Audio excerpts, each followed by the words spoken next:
Hey everyone, I'm Lisa, Broadway fangirl extraordinaire, and thanks for joining me for another episode of PNC Broadway and Columbus's Broadway Dish.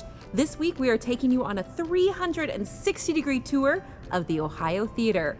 We're going to share some fun insights and behind-the-scenes stories, so let's dive right in.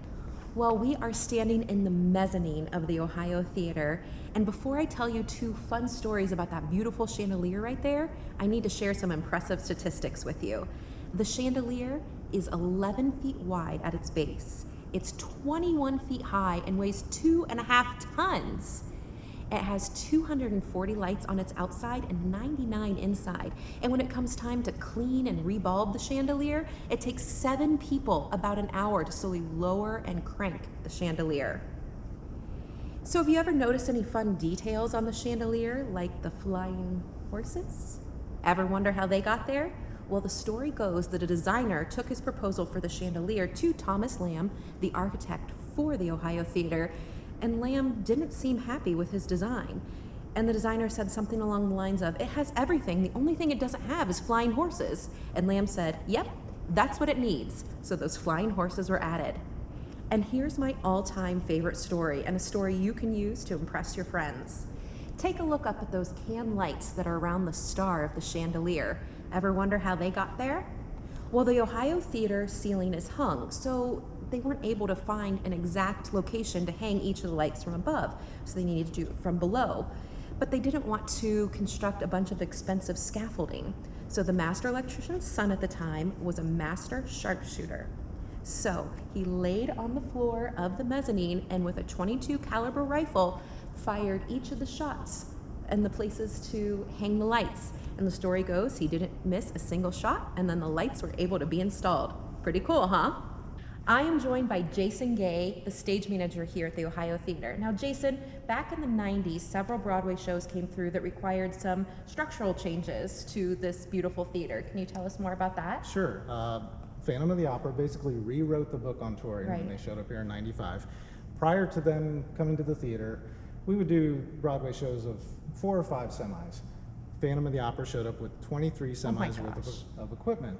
So the biggest change we had to make was our roof structure had to be reinforced to support the weight of their show. They traveled with 110,000 pounds above our heads. Wow. So the engineers had to come in with the Phantom of the Opera staff and redesign All of that. the roof structure to fit their show.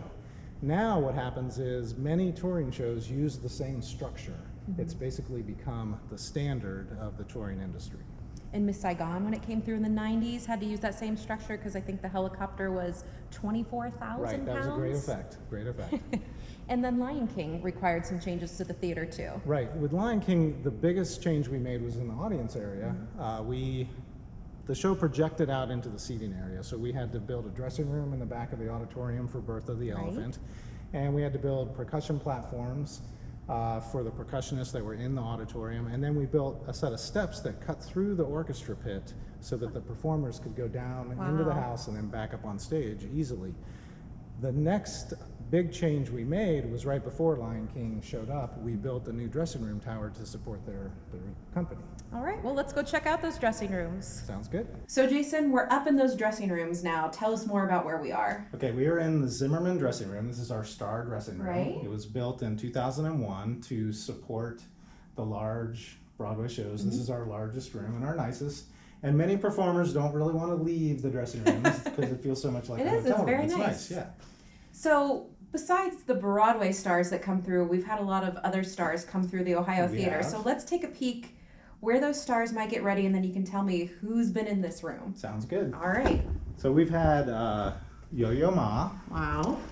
Josh Groban, Love him. Sting, Okay. and the late great Prince have all used this dressing Right room. here. Right here. That's amazing. So what about this job and working here at the Ohio Theater appealed to you?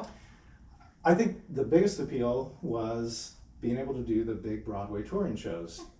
Broadway musicals were my passion when I was a theater student. I really enjoyed working on them, and so when this job came open, I jumped at the chance to apply, and I fortunately got the job. The Broadway shows, what I like the most about them is that the crew, who I really get to know more than the performers, Right.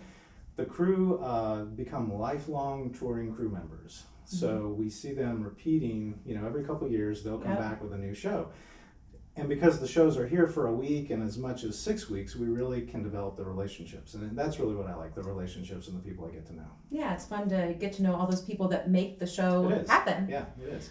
So do you have a show you're looking most forward to working with this year? Well, the big buzz is Hamilton. So everyone likes that idea. But actually Aladdin, which will be our season opener, there's a lot of challenges with Aladdin, and to me that is really interesting. Getting a show of that size and getting the flying carpet to actually work in here, that's really the challenge that I look forward to.